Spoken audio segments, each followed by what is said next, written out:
Nathan Quinn, welcome to another segment of the ARC Service Park. Is that, correct me if I'm wrong, but is that Shirley in the background? Have you reunited? Yeah, the owners failed to come pick him up, pick her up. So you never know. We might end up with it for a bit longer yet. We'll see what happens. But got the cars obviously staying isolated so they don't catch any viruses themselves. But it's nice to have her back and fill up workshop spaces. That's about all it does at the moment. I think that's what most of them do most of the time, isn't it? Mate, look, we wanted to catch up with you today. Obviously, you're the 2017 ARC champion. Some could probably argue you're the People's champion. We haven't seen you quite so much since 2017 in the ARC. However, you were very much on the entry list for the National Capital Rally. What was the plan? Was it one outing or were you going to do the whole championship? I was just playing the same trick I did in 17. I just told a few people, lend us a few bucks, we'll go do round one just for a bit of fun. And then the idea was obviously to do well there and then trick him into a few more rounds. So that was the plan. And it's a bit of a shame, really. I started getting really excited for the event and to get back out there. And to be fair, the pace note and stuff, doesn't really thrill me too much. So it took a lot of motivating from both sides personally and from other people. And I was pumped. I was ready to go. Will that mean that you're still going to commit and do some of the ARCs, or is that going to change now? Next year, I've got a busy schedule planned trying to do classic stuff. So I can't see too much ARC stuff happening next year, but certainly this year, if something comes along and we've got some good events there, then I'll put my hands up. We put a fair bit of work into a new co-driver at the start of the year and had a driver of the Fiesta, and it's a piece of work, So, yeah, it gives you back that little bit of a buzz, and you're like, hang on a minute, this could be good. And I know I can give Harry a bit of a flogging if I have to.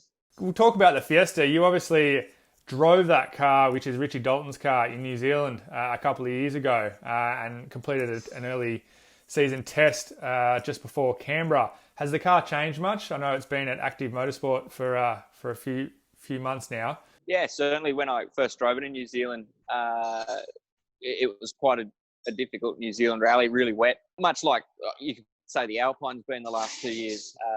And the car was a bit of a handful, but it had heaps of potential. And when you got a lot of grip in the car on the roads, the car worked really well and it was just missing everything down low. So getting a chance to drive it at the start of the year just to familiarise myself with it, yeah, the car is different. The chassis is working a lot more. And I always said, because in the same year I drove Richie's car, I also drove Neil Allport's R5 car.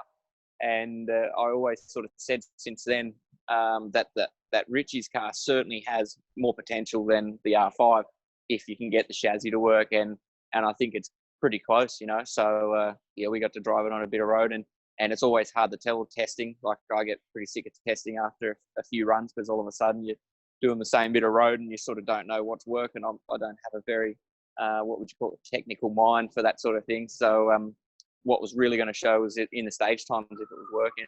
And I think it was definitely a really good package. And whether it was exactly what we need, won't know till we drive them at an ARC round, I guess. Well, we certainly do hope that we see that happen later in the year. It'd be good to see how you go against Harry and Lucanir and some of the guys at the front there. You sort of mentioned next year that there's some plans to do some classics. We obviously can see the RX2 in the background there. You've had some rich history in that car. You've always alluded to the fact that you almost prefer blind rallies and pace note rallies.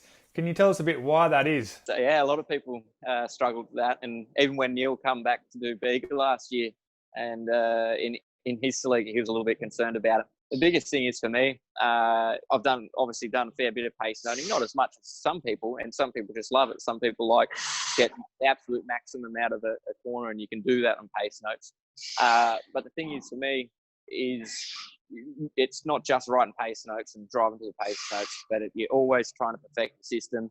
You do recce in an event and you spend the next 3 nights, or 2 nights sitting down, reviewing your pace notes, and it's just a massive pressure you put on yourself to get the maximum out of it. And certainly when you do ARC or WRCs or the top level events, a person like myself or Brenda or Harry or Molly, we want to make sure we're driving to those notes at their maximum potential. And I just don't really enjoy, reviewing pace notes and going over it. The beauty with blind rallying is, particularly last year and the year before, I'd finished working on the Mazda at 5 p.m., 6 p.m. on a Friday afternoon, jump in the car, drive down to Bateman's Bay, for example, and unload the car at 9 o'clock, jump in it, and do a rally. And you start at one point, and generally you get to a point and you have no idea where you are. You haven't recce'd it. You're driving on roads around corners you've never seen. And quite often you go around corners slower than you normally would. But I can tell you also there's certain corners out there, and plenty of rallies I've driven blind, that I guarantee I would never have gone that fast around them if they were pace noted. And it's just that thrill. Like, I guess it's always thinking you can do better, but sometimes going, oh, that was a bit close. So, and I think that's why I like riding the motorbike. You just jump on, don't know what's coming, and just have a lash. And there's just so much, so little preparation for a blind event. You're obviously a local Coffs Harbour resident. We had the biggest rally in the country, Rally Australia, coming back to your backyard for the last 9-10 years. As a local, as somebody so involved in rallying, what was that like for you? It was pretty easy. We don't have to worry about accommodation. We don't have to prep the car early. Generally, people would turn up Sunday before the rally and we're still working on the car because we haven't got our shit together and we're still prepping it at the last minute, so to speak. But it was just easy, you don't have to go through all that rigmarole to get away to an event. Sometimes it was a disadvantage trying to get to events, but in fairness, there's no better feeling than showcasing your passion, your skills in your chosen sport in your hometown. You don't get much of an opportunity to do that in sporting. With rallying as such, and having the World Championship here, it was your opportunity to tell everybody, I'm not full of shit. I can actually drive, and these are the guys I can beat.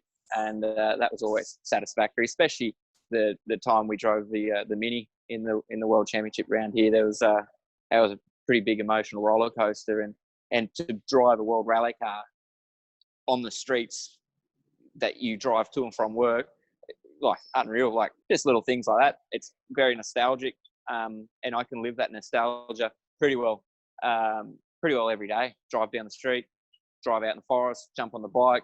I've got all these little memories. I remember doing that here or this there, and it's a cool thing. But in saying that, no World Championship. It's a shame we don't have the top guys here. But it would be nice to be able to be the leading tier of cars. To be able to win the rally. People want to see the winner, and let's be realistic. It's going to be a long time before an Australian can win a round of the World Championship. Hayden got very close, and he's close enough to be an Australian. But man, it'd just be nice to win your home rally, and whether it's a World Championship round or a club round, people always want to know or be seen with the winner. So, if it's just an ARC round this year, then game on. You obviously did a lot of rallying in New Zealand a couple of years ago, the year after you won the ARC, in a lot of different cars. That mustn't have been easy. Out of all of those cars, you obviously drove an R5, you drove Richie's car, and you had a couple of other cars in between all that. What was the biggest challenge about driving different cars every round?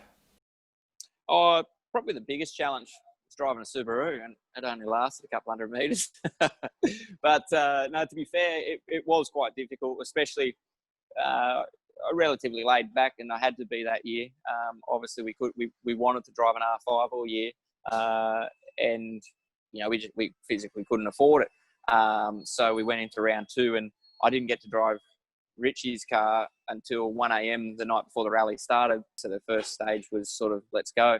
And so you do question yourself a lot. And that's probably that year I pushed myself out of my comfort zone quite a lot, going into the first stage quite regularly without testing. We didn't actually pre-event test any cars until we went to Coromandel. And that was when we drove the Peugeot Proto car. And it turns out it made no difference anyway. We didn't do any better. But it was quite the biggest challenge was jumping in a car you don't know that someone else owns, and you put money into it. And you're thinking, all right, we've just spent all our money to get to this rally. If I write this car off, who's paying? So that was probably the biggest challenge, and I think I learned a lot from it. That is, don't worry about Subarus again. And then the Subaru actually, even on 3 cylinders, that was probably one of the best handling cars I've ever driven. It hooked up unreal, and I just thought for the whole stage that was the lack of power, and I was sort of thinking, geez, Brendo, you go all right driving these old Subis. They're not that powerful, but yeah, it turns out I was missing a cylinder. But it was a good experience all in all, and the roads are fantastic over there. But I'll be honest, you know, if anyone said to me, we got 10 grand, should we go do the Otago or should we go do something like a few rounds on the east coast of Australia? I'd probably say start with Bega and do a Coffs Rally and a couple others. You know, like New Zealand's fantastic, but we also have that potential of roads in Australia. And yeah, I'll go back to New Zealand and drive some more roads over there. But home is where it's at. I reckon we got the best variety of forest, shire, and high speed roads.